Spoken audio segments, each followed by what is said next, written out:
All right. So, hello, everyone. I'm Beth Johnson. I'm the Chief of Community Engagement here at the FSHD Society. And together here with my colleague, Miss Anna Gilmore, our Director of Patient Engagement, we would like to welcome you today to today's FSHD webinar series. We're so pleased that you are here because that means that you are taking steps to becoming educated and empowered to be your own best advocate. And that's what we want for all of our community. That being said, you are what you eat. The foods that you eat can impact your disease and can support improved muscle function when combined with other supplementation and exercise. This is actually true for everyone. Many of you were lucky enough to have joined today's speaker during her breakout session at the FSHD Connect conference that was in Denver last month. There was such great feedback and demand for more that we have invited her here today to present at FSHD University. So please welcome registered dietitian and local rock star, Miss Selina Lai. She's gonna help us explore the journey to better nutrition for FSHD, discuss the dietary choices that we make each day, all that good stuff. So right now, I would love to turn it over to Miss Selina Lai. Hello, everyone. Thank you so much for being here. It's a pleasure for me to speak to all of you, and I'm hoping that our talk today will help each of you find, think about this. Your goal today is to find 3 things in what I'm going to say today that will help you improve your nutrition journey from FSHD. So I was started on my own journey to create this nutrition profile sort of guide for FSHDers because of Kurt Spiegel, who is not here today, but he is my fellow FSHD leader in Colorado. I'm out here in the Pacific Northwest, and 3 of my family members, well, four of my family members have FSHD, my husband's family, and so we've been on a nutrition journey for FSHD for many years, and recent research has helped make some choices more definitive about what you can do for FSHD. So I am going to attempt to share my screen and start us off and see how that goes. Let's see.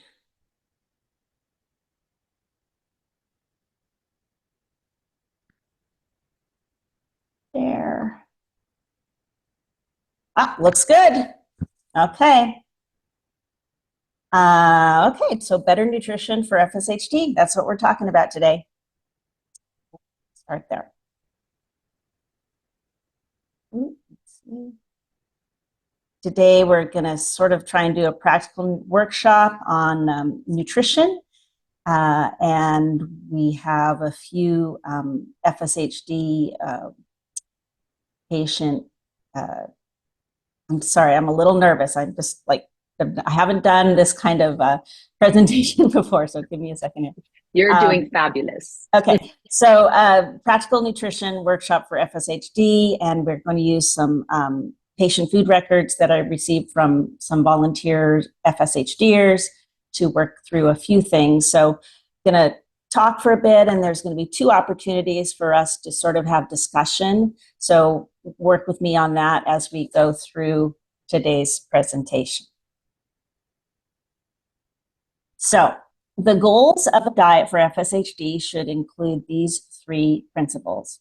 So first, we want to ensure that there's adequate nutrition for optimal health and well-being. Our second goal should be to preserve muscle growth and preservation. And our third goal is to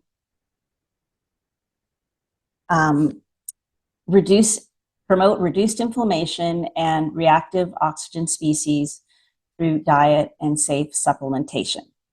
And when I say reactive oxygen species, in normal metabolism in our bodies, we create oxygen radicals, and diet reduces those through the vitamins and nutrients that we have. But unfortunately, in FSHD, because of the damage that the DUX4 functions and activities create, we have more reactive oxidative species in our muscles than normal people. Okay? Normal people. People who don't have FSHD.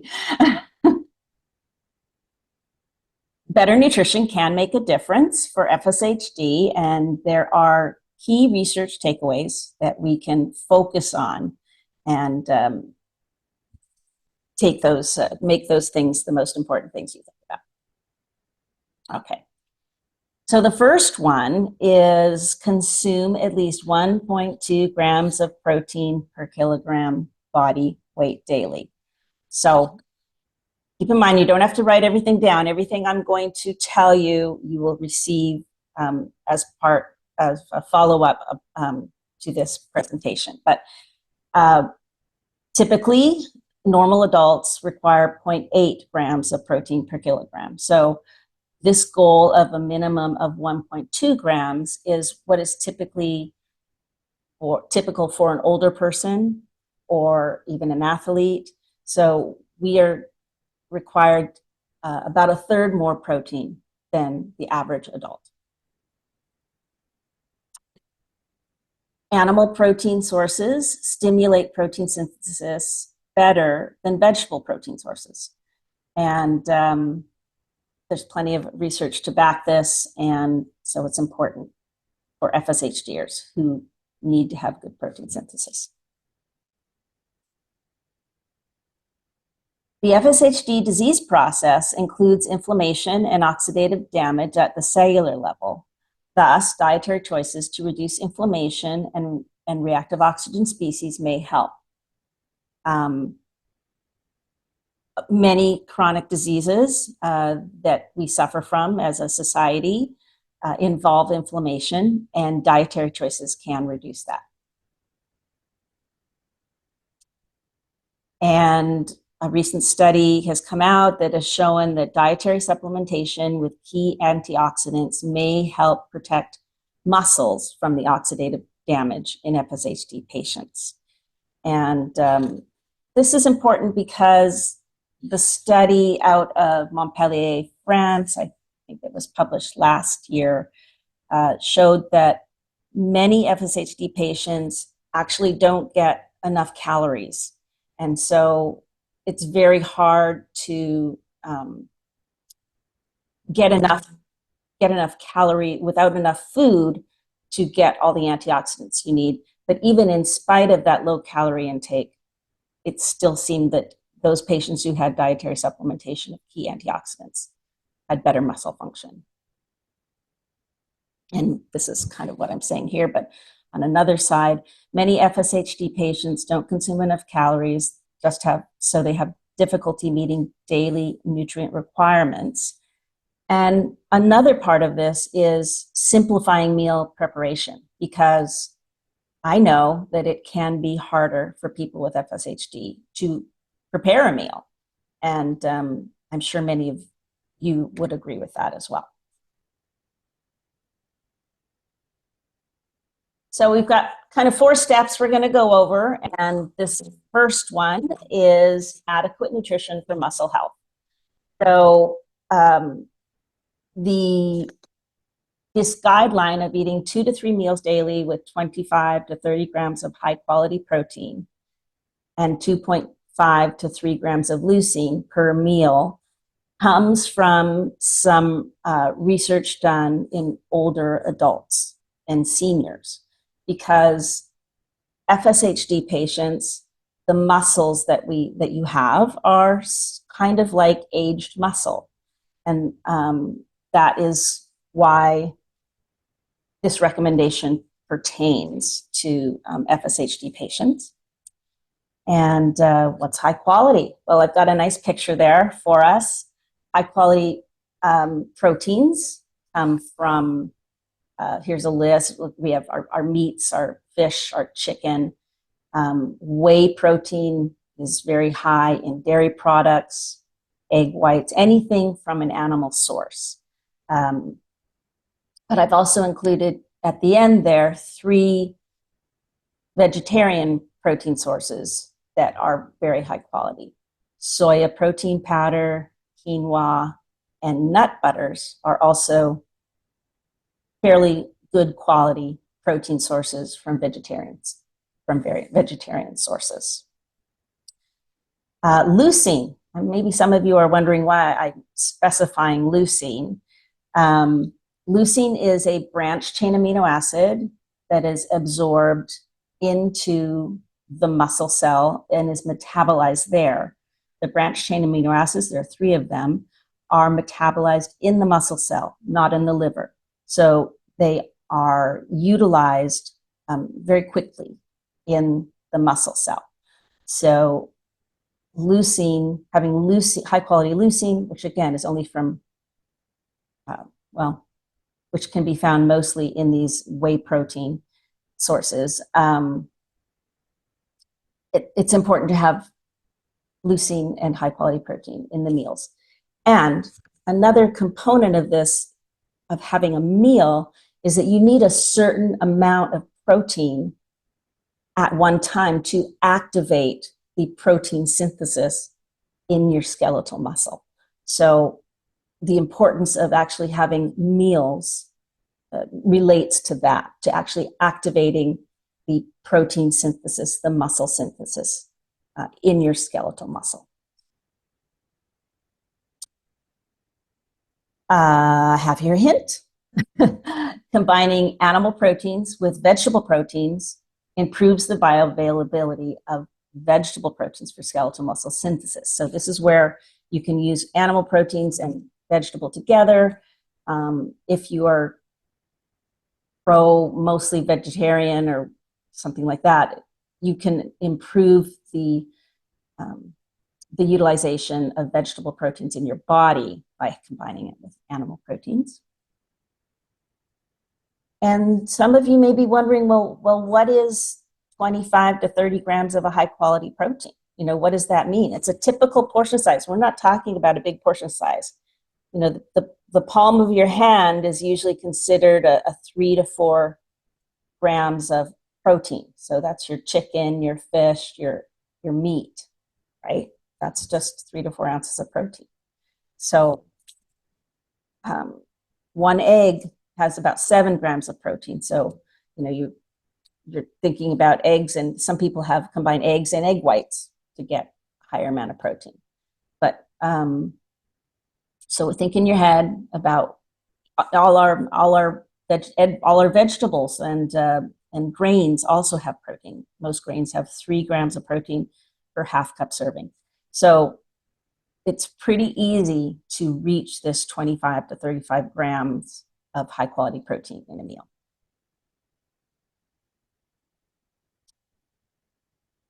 Another step to adequate nutrition is eating snacks that include at least 2 food groups. So I just put 3 examples here: cheese and crackers, fruit and yogurt, vegetable sticks, and hummus. We're just trying to make each food choice that you have a little better for your body.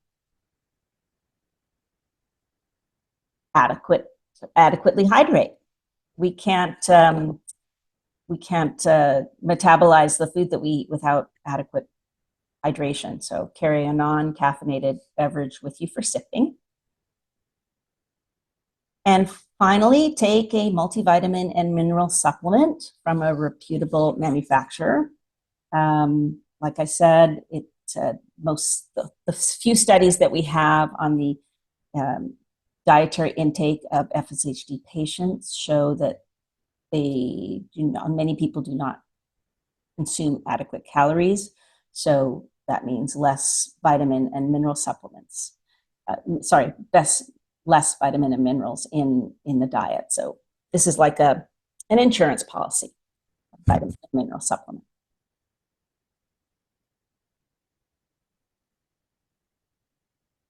This is kind of just what I said, just focused on protein. So we're looking at getting animal proteins that contain higher amounts of branched chain amino acids, and they're metabolized in the muscle cell.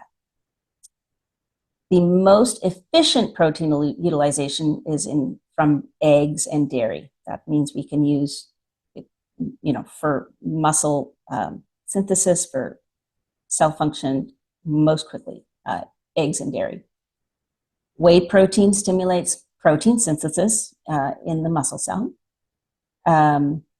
consume high quality protein at each meal, and combining vegetable protein sources with animal protein sources improves their utilization. So those are our protein basics. This is another way to look at it. This is a chart of recommended daily protein intake, and maybe you can find your weight on this chart, and you see that FSHD patients are right here. Make my pointer fancy here. So FSHD patients need somewhere between 1.2 and 2.8 grams of protein per kilogram. Find your weight and give yourself a range, whatever it is for you. And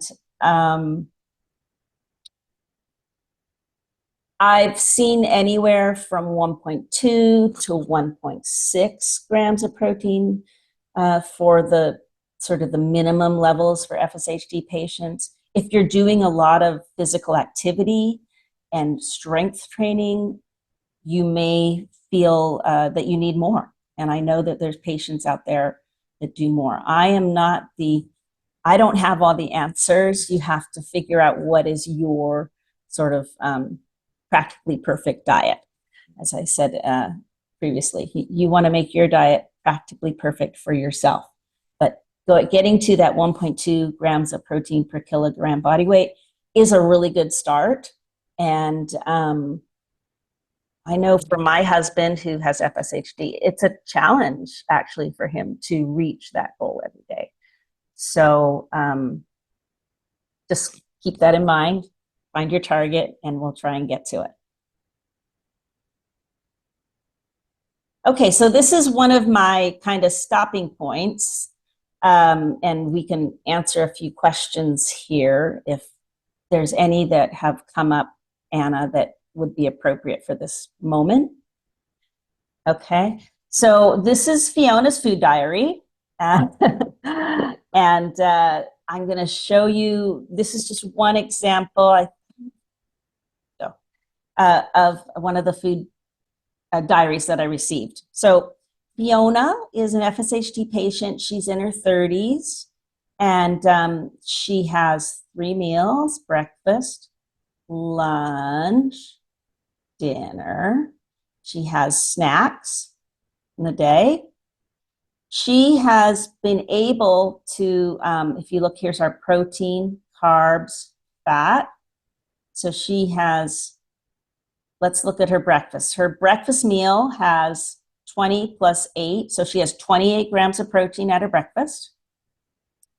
And then her lunch, she has 31 plus 7. So she has 38 grams of protein at her lunch.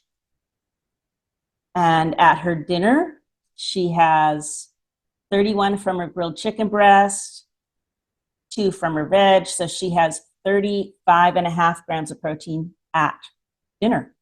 So if you look at what she's eating, she's got overnight oats, which is a standard thing you can buy at Costco, and I think you just put in your milk and you stick it in the fridge overnight. It's like the simplest, most nutritious breakfast you can have if you're looking for something simple. She's it's an easy, simplified way to get the protein that she needs without actually too many calories. So let's keep in mind. Okay, her salad. She's got a mixed green salad, grilled chicken breast, and a cheese stick. There is nothing fancy about that. There is nothing difficult about that. And yet that simple meal gives her the 38 grams of protein that she needs. She's hitting her targets. And dinner, again, vegetables, rice, and grilled chicken breast. So we can see down here at her daily calories, she is actually quite high on her grams of protein per kilogram, 2.5 grams protein per kilogram. And her protein makes up 41% of her diet. So this is quite high, but If you look at her snacks, she's got this Fit Crunch protein bar. It's 16 grams of protein. So this is a very high protein snack. And look at her snack after dinner. Fairlife Nutrition Steak, another 30 grams of protein. So she is hitting this target of 2 to 3 meals per day with 25 to 30 grams of protein. So that's what I wanted Selina, to I show. think this would be a good place for one of the questions that has come up. Okay. The question is that, you're talking about high quality proteins, and some of the older language, maybe some of us are used to, are complete proteins. Is it the same thing? Well, it is and it isn't. I mean, complete proteins mean that they contain all the essential amino acids. So the vegetarian sources like soya protein do not contain all the essential amino acids. So it is not considered a complete protein. Quinoa actually is, as far as I can tell at this point, the only vegetarian source that is actually a complete protein. It contains all the essential amino acids, not in the same proportion as an animal-based complete protein. So I'll go with that. There is one other thing if you're a vegetarian type person. There are new products coming out in the market that would be complete proteins. There's a new microbial produced whey protein that's vegan called Perfect Day that is being used to create some new food products that theoretically should be vegan whey protein. So that's a very new thing, and maybe some people have tried it out there, but even the vegan that I met at our Connect conference, he had never heard of those products before. Quick clarifying question, since we're on the subject. If you're not necessarily vegan, but you're lactose intolerant, can you eat whey protein? So whey protein isolate is very low in lactose. So is casein isolate. So you have to look at the protein that's in it. So I think there's 3 different types of whey protein shakes. And if you're lactose intolerant, you want to get whey protein isolate or casein isolate protein. They are very low in lactose, and you should be able to tolerate those. Okay. Thank you. I'll let you carry on. Yeah. Does anybody who's out there on the panel, listening, have any questions about reaching this 25 to 30 grams of protein? There was a question about whether a vegan diet can attain those goals. A vegan diet can attain those goals. Yes, you can get the vegan protein, but I can't recommend it. I mean, I feel like for an FSHD, your body, all our bodies have been genetically programmed to eat meat. And that is why the utilization of animal proteins is so much higher. But if you're trying to do something good for the environment or whatever, you don't need to eat meat. You can eat dairy products, you can eat fish, which are better for the environment than eating red meat. So that's kind of my take. I mean, I don't think it's good for FSHDers to be vegan, to be 100%. But, I know some people who, I've met somebody who's tried, and he's doing his best, but he's also trying this new vegan protein that I told him about, this vegan whey protein, and seeing how that helps him. So there are a couple of questions just before I let you go on about whether this high protein diet might cause any secondary problems down the line. So a very high protein diet can be associated with, I believe, kidney stones. So typically I would not recommend actually going as to the higher levels of protein unless you're an extreme athlete. So yeah, you have to be careful about that. Mm-hmm. Yep. Okay, I'm going to move on to the next topic. So let's go for it. All right, so step 2. So we've talked about protein. The next thing we need to do is add anti-inflammatory and antioxidant superfoods for FSHD. Let's just go through it one by one. So nuts and seeds are sources of monounsaturated and polyunsaturated fatty acids. And consuming more of these in your diet basically shifts metabolism in your body towards reduced inflammation. So this diet, we're going to have more monounsaturated fats, more polyunsaturated fats of the omega-3 variety. And we'll talk more about that as we go through this list. So nuts and seeds also are important sources of trace minerals, magnesium, manganese, all kinds of trace minerals if you look at the packaging on your nuts, vitamin E, and protein. Leafy greens are always in the game, provide a lot of vitamins A, C, K, E, plus more. Carotenoids are the antioxidant compounds in leafy green vegetables that support the functioning of your antioxidant vitamins. And consuming them frozen or fresh daily is important. Fatty fish, salmon, herring, halibut, pretty much any cod, any fish, really. If we can just eat a little more fish, we're going to get more omega-3 fatty acids to protect against inflammation. The goal is 2 to 3 times a week.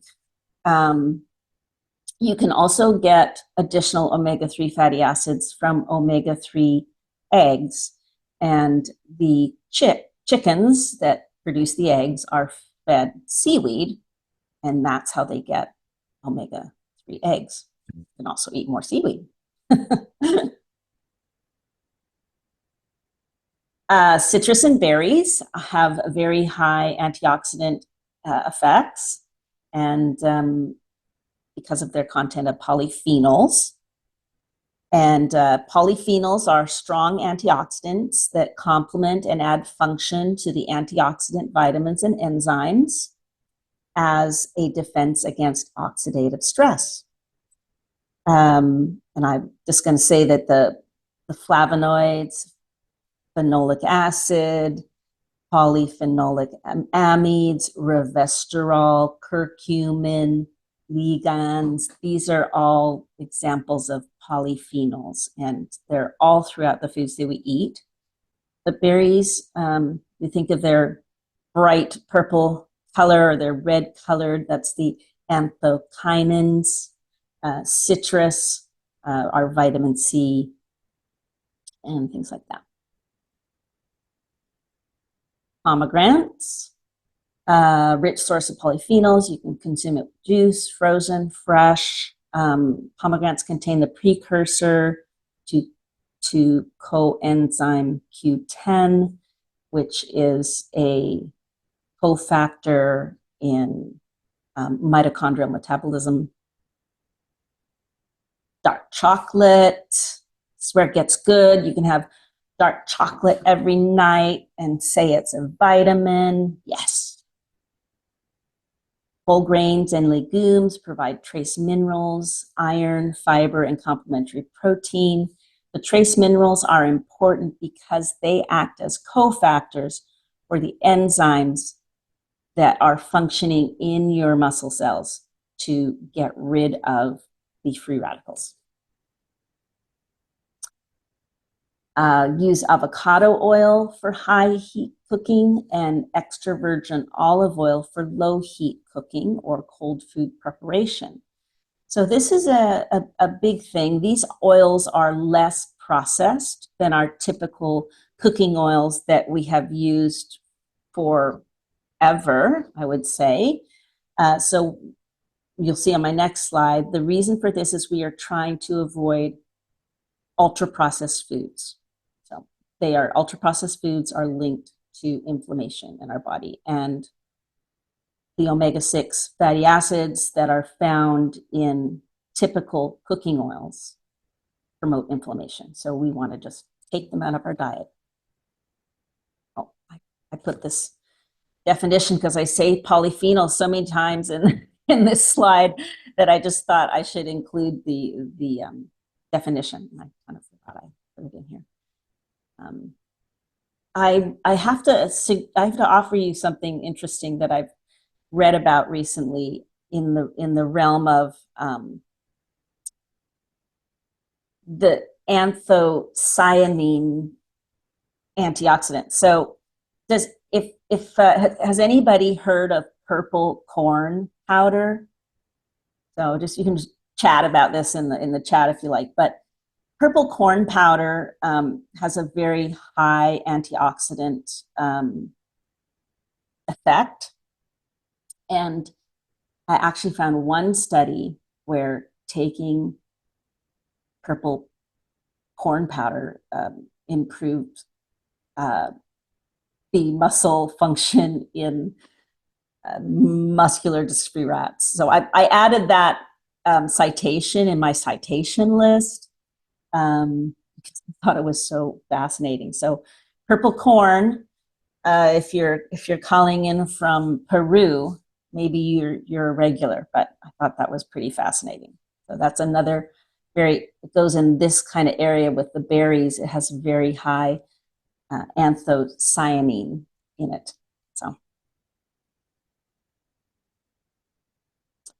So we talked about what we should eat. Well, here's what we just need to avoid and minimize. So ultra processed foods, which is a term that is kind of new to my vocabulary, even though I studied nutrition dietetics 35 years ago. And at the time, this term ultra processed foods was not part of our vocabulary, but now it has come out as really what we think of as highly processed foods, ultra processed foods, industrial formulations made by deconstructing natural foods into its chemical constituents, modifying them and recombining them with colorants, flavorings, and other additives. These are those delicious foods that sometimes feel like we could become addicted to them. It's fascinating how adding all the flavors and colorings, we just sometimes, and if we eat too many of them, they just become addicted. So we need to avoid, there's a nice picture here of things that might be on your fun list: chips, ketchup, pizza, cookies from the store. If you have a chocolate bar that's just dark chocolate, farm to bar, that doesn't need to be on there. Sausages, juices, even ice cream is on that list. Cola. I still eat ice cream. You got to make your diet practically perfect. Anyway, the second thing on my note here is the highly processed seed oils. So canola, soybean, corn, safflower, they're the chemical processing that these seeds go through to create the oils, bleached, refined, heated in order to make them usable, and then the nutrients, the vitamin E, is usually added back in. So the typical American diet has excessive amounts of omega-6 fatty acids, and that is why we trend toward these chronic diseases. To get our ratios back, we need to cut out these foods. All of them they're based on many have a high content of omega-6 fatty acids. So just get them out of your diet as much as you can, and just trying to improve the ratio of our omega-6 to omega-3 fatty acids. I read that the American diet typically has a ratio of 10 omega-6 fatty acids to 1 omega-3 fatty acid. Okay. We are trying to get our ratio down to 2 omega-6 fatty acids to 1 omega-3 fatty acid. So this is why we really need to consider just taking those fats out of our diets, sticking with olive oil, avocado oil, coconut oil, and just get rid of everything else. Just put them on the sideline. Here's some examples of ultra-processed foods: mass-produced bread, packaged breakfast cereals, cookies, sweets, carbonated drinks, fruit-flavored yogurts, frozen desserts, and instant soups and sauces.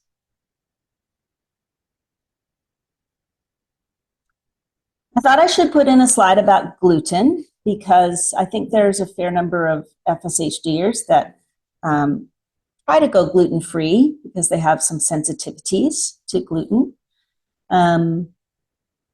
Some individuals have the sensitivities, some have celiac disease and they're avoiding grain sources.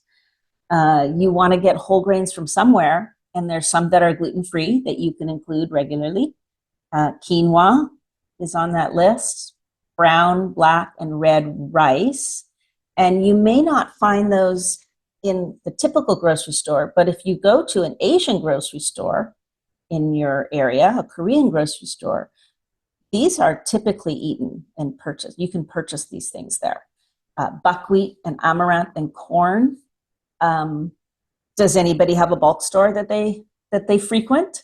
It's another good place to get these kinds of grains as an alternative. Corn we can get everywhere. The nutrients to replace when avoiding wheat products include B vitamins, magnesium, and iron. And oats are gluten-free, but sometimes have gluten contamination. So if you really do have celiac disease or you're trying to minimize your gluten, then beware of that. And also, going gluten-free, there are many highly processed gluten-free foods. So again, we're trying to stay away from the processed foods that have added industrial oils. Consider having fresh whole foods in our diets as much as possible. That's kind of the message, I guess. Okay, so step 3, science behind supplements for FSHD. So there have been a few studies that have shown that there are some supplements that may help mitigate the presence of ROS, reactive oxygen species, in mitochondria and improve skeletal muscle function. So here's what's been studied.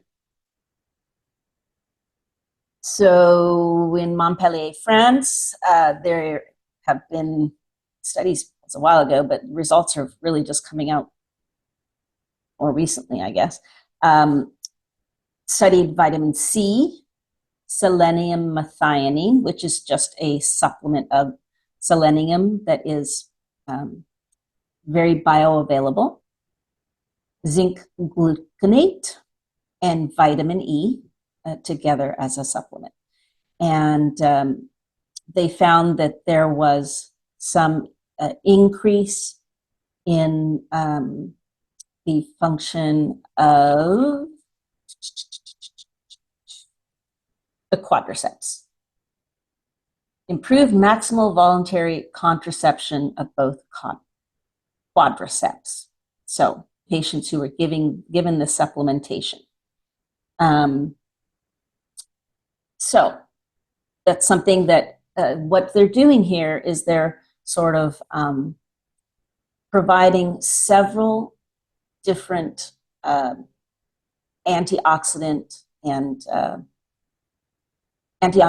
vitamins that kind of attack and pick up free radicals in different ways. So vitamin E is fat soluble, and you'll find it in the cell membranes. And so it works in the cell membrane to pick up free radicals. Selenium is a cofactor for superoxidase dismutase, one of the enzymes that is involved in the process of getting rid of free radicals. Vitamin C also acts as a cofactor, as does zinc. So those were why those vitamins supplements were studied by that group. So they have found that this may be beneficial, and it's also this study and the other one I'm going to talk about. What they show is that attacking from many different directions may be part of why the supplementation works, having more than one point of attack. Okay. This other study, this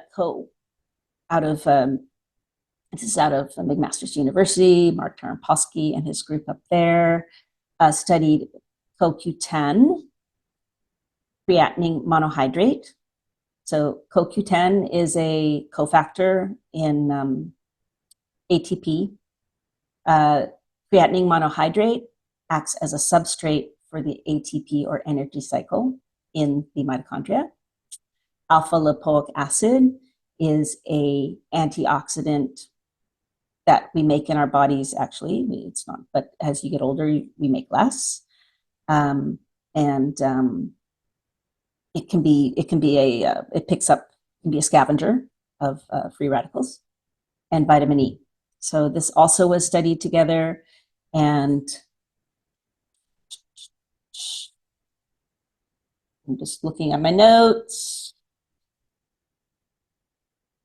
We're very confident in safety and biomarker efficacy of ALA, alpha lipoic acid, CoQ10, vitamin E, and they lowered 2 markers of oxidative stress and lactate in muscle cells. So it's another study that's been done, and creatinine, and so it's just something that showed some positive results in patients who have muscular dystrophy, and actually not just FSHD patients, but also in other types of muscular dystrophy. And creatinine monohydrate is a substrate for ATP energy pathways. It's important for muscle recovery, exercise, and it may reduce fatigue. Many patients have low circulating creatinine monohydrate because the body is working hard to keep those pathways functioning. And so providing extra monohydrate, creatinine monohydrate in your blood circulation may actually help the way your muscles function. And then I have down here that ubiquitol is the active form of CoQ10, and ubiquinol is the active form of CoQ10, and it can be provided as a supplement, and it may be absorbed a little bit better in people over age 55. In here, yes. Using a combination of antioxidant supplements may provide multiple pathways to decrease reactive oxygen species in muscle cells. So we want not just one antioxidant, but try from a lot of different directions, and it's supposed to help. Okay, so step 4 is simplifying. How can we simplify food preparation and make it a little easier for you? So we have kitchen efficiency, and I am all for the purchase of pre-cut fruits, vegetables, flash frozen fruits, portioned proteins. I have some pictures here. You can get organic berries, blueberries. Here's that overnight oats that I was talking about, a variety of vegetable blends, and even your portioned out salmon, but you can think of other portioned out chicken, whatever, that all can be cooked pretty easily in a kitchen. In our household, some of the kitchen appliances that we use, because my husband has started taking a protein shake every day, whey protein shake, and he uses this little blender over here. It's called the Blend Jet.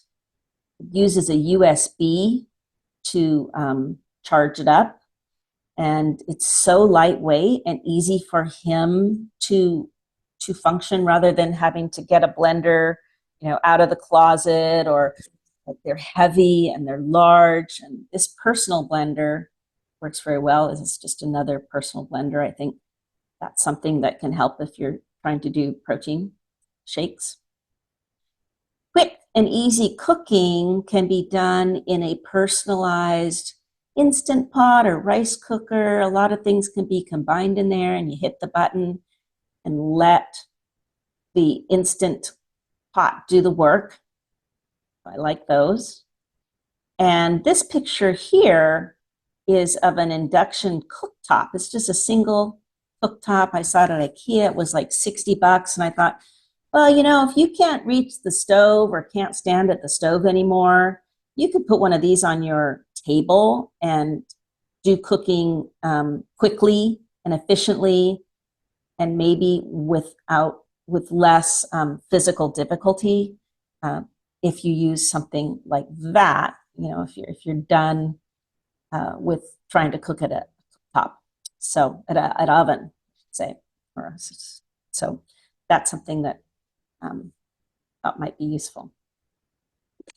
Shopping. We are so fortunate that we can easily get, if you're just tired of trying to get to the grocery store and do your shopping, there's grocery delivery services. There's even meal prep, pre-prep meals that you can, purchase and use those kinds of services, and try and do local whenever possible. Just be good to the environment and good to yourself.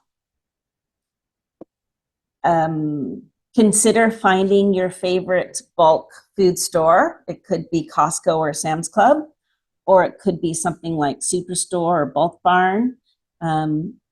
It's a good place to get your protein powders or any interesting little ingredients for your shakes, which I'm going to talk about in a minute. Things like wheat germ, chia seeds, hemp hearts, pepitas, your pumpkin seeds, whatever you get, those things, buying in bulk is a way to reduce cost. So consider. And finally, eat fresh in season to optimize your nutritional quality of your fresh produce. So that's our fourth step. Okay, this is our next food diary that I'm going to share with you. And we can open up for questions and stuff here. This diet, this guy needs some help from us.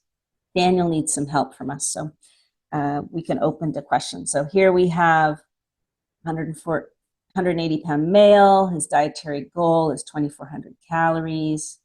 You look, he's way below his recommended calorie intake, which means his muscle is being used for energy we don't want. And his grams of protein per kilogram body weight are below the recommended level. So we can see that, let's look at breakfast. He has 20 grams of protein, just barely.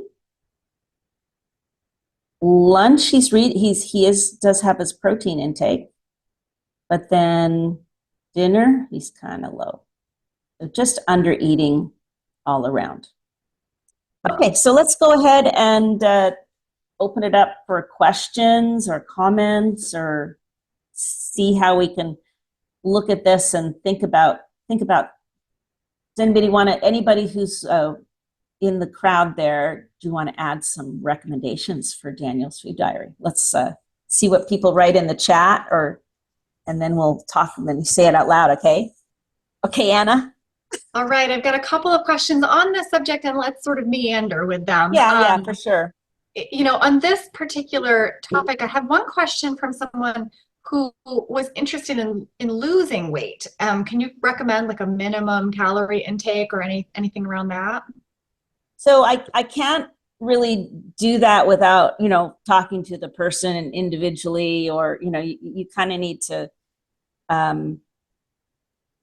it's the calories that you need to lose weight is individually provided. Like, I can't make that kind of recommendation. However, I can say that the more you go towards a nutrient-dense, nutrient-rich diet, you will have better utilization of the calories, and you may actually find that you lose weight just because you might be having, you just might be doing better stuff for your body, and it may respond accordingly.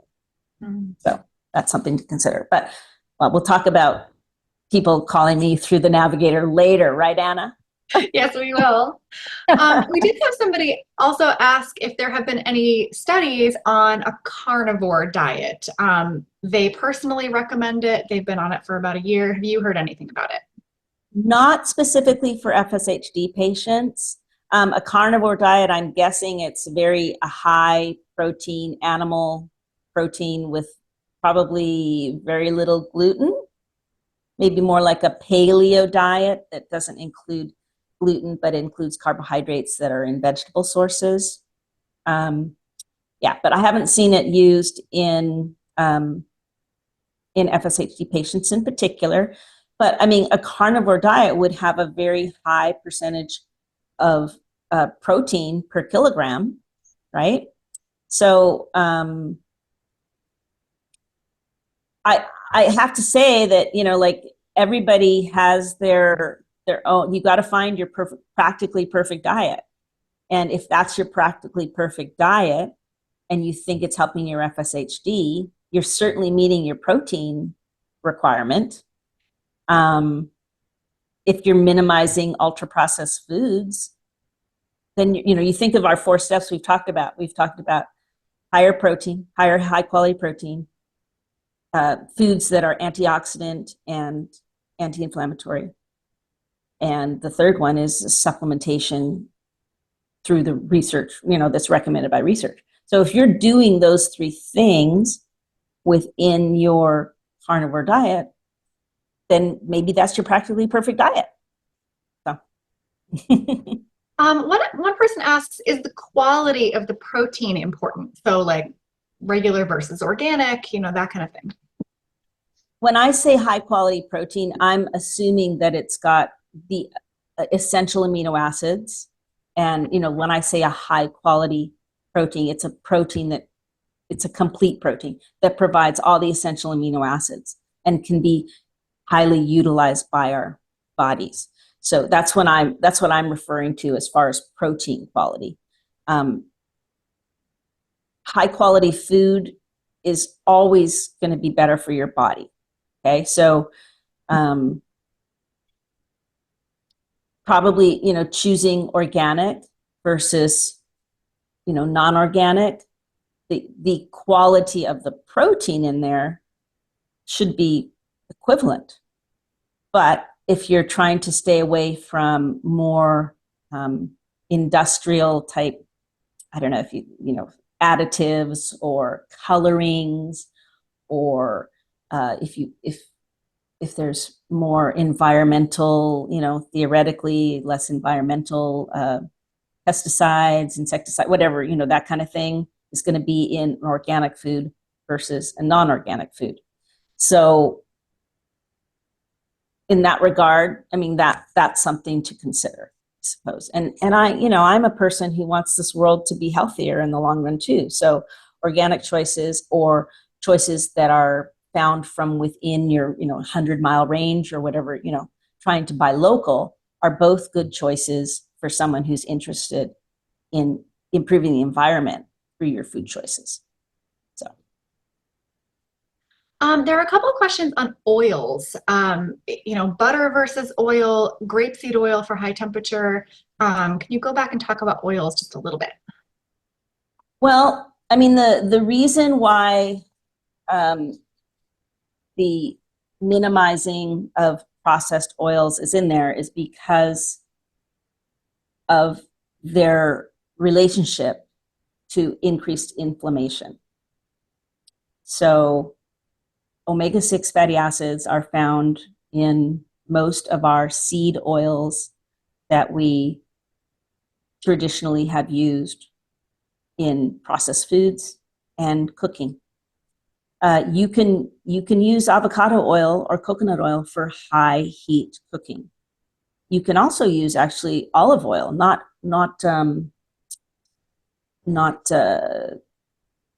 extra virgin, but regular. If you go to Spain, I saw somebody's here from Spain. If you go to Spain, they use regular olive oil for their frying. So we don't use it here, but in Spain they do. So what the goal is to try and have a oil that has higher monounsaturated fats and is less processed. And rapeseed oil is highly processed. So that's the choice you make. Butter can be used for high heat. I didn't really mention butter. It's not in a way, it's not related to the FSHD diet. It doesn't have, it's a saturated fat, but it doesn't cause us to go more into inflammation or less into inflammation, I would say. It's just a saturated fat. So we use butter. I mean, it's a natural food. It's just a regular processed food. It's not highly processed. It's just churned. It's just taking milk and and turning it at a high rate. There's really color might be added. So yeah. So as far as fats go, I mean, you're always trying to trend towards monounsaturated omega-3 fatty acids, and you can use butter in an FSHD diet. I can tell you something that we've done in our household is when we eat toast or something like that, we no longer use butter on our bread. We use a nut butter instead. So, and that's partly because of cardiac things, but that's one switch that you could make in your diet if you're trying to stay away from a lot of saturated fats and you want to trend towards less inflammation. Then using a nut butter on your bread instead of butter or margarine is an option. All right. I want to be mindful of time because we've got a couple more minutes of your time here today. There were a couple of questions about caffeine, and we didn't really touch on that much. I don't know if you wanted to comment on coffee, on sugar versus sweeteners. Well, coffee is actually an antioxidant food. It can provide a burst of energy. There's no studies that show that caffeine is bad for you these days. I think actually more so. There's more studies that are showing lately that having a little coffee pick-me-up in the day is actually probably good for seniors, for mental acuity and well-being. So there's nothing that I know of that there's no reason why you shouldn't drink coffee. You can add another drink to your diet if you want that has some good antioxidant effects, and that would be green tea. So you could even add a little green tea like into your water, just a cold drink of water, just a bit of green tea in it. It's got good antioxidants, and that's another thing that you could do. Yeah, so caffeine is, again, it's a food that can just be part of your daily routine, and there's no reason why you shouldn't drink it. I suppose there are, Nescafe little packets that have extra sweetener and processed dairy stuff. So I'm talking about a cup of coffee that you're making. I'm not talking about the packets of coffee that you throw into a cup. I guess I should clarify that. But yeah, and what was the other question? Coffee and sweeteners versus sugar. I mean, we probably should all be eating less sugar in our, sugar proper in our diets. It's funny because I think about my own personal diet. I don't use sugar. So I eat ice cream that's got sugar in it. Sometimes I bake banana bread, that has sugar in it. But when I eat foods, I typically don't add sugar to my coffee. I don't top my cereal with sugar. I don't add it in. I try and add a fruit, like on my yogurt or in oatmeal.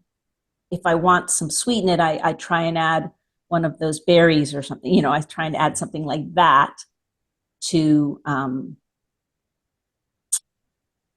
get my sweetening. So minimize sugar, I would say, just in general. Yeah. Okay.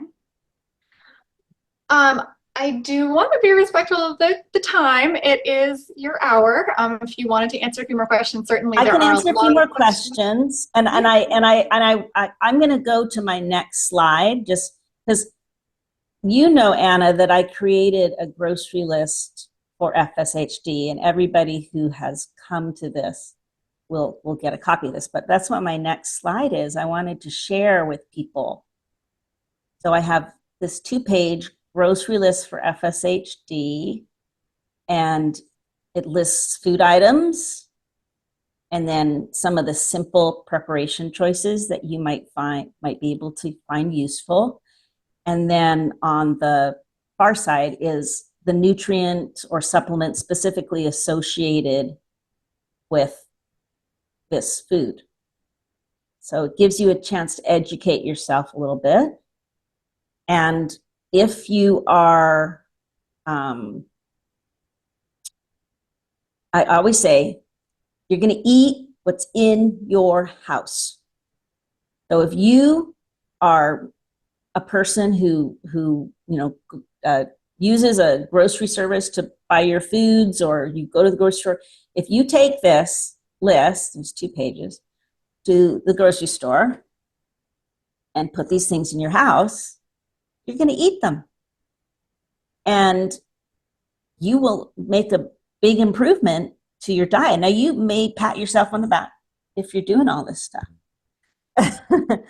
But this is a good place to start as far as, can I bring these anti-inflammatory foods rich in antioxidants into my house? Can I make these choices?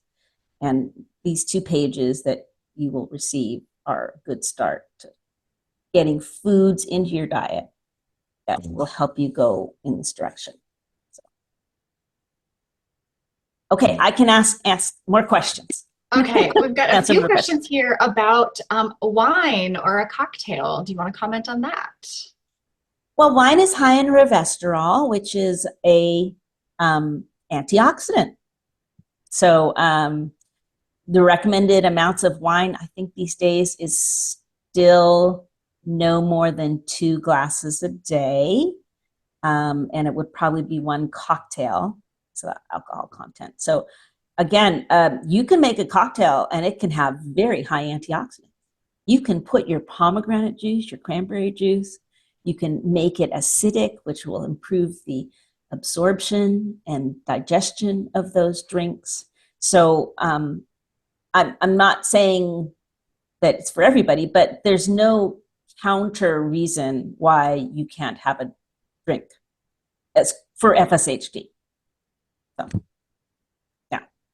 If you're somebody who wants to track your health over time, are there particular blood tests or other tests that you may want to ask your doctor or clinician for? Something that you wouldn't already be tracking? Well, the one that I'd say that for FSHD, it's typical if you're looking at muscle function or muscle breakdown, would be your creatinine levels, because that is creatine levels. I'm not sure. Anyway, one of those 2, and that tracks your muscle breakdown typically. I don't know. You'd have to talk with your physician like that. You could do a vitamin panel, and see if a before after of different vitamin levels in your blood. You can do that, the metabolites.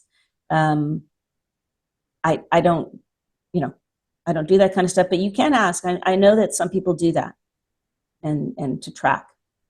The big one would be your creatine levels for muscles.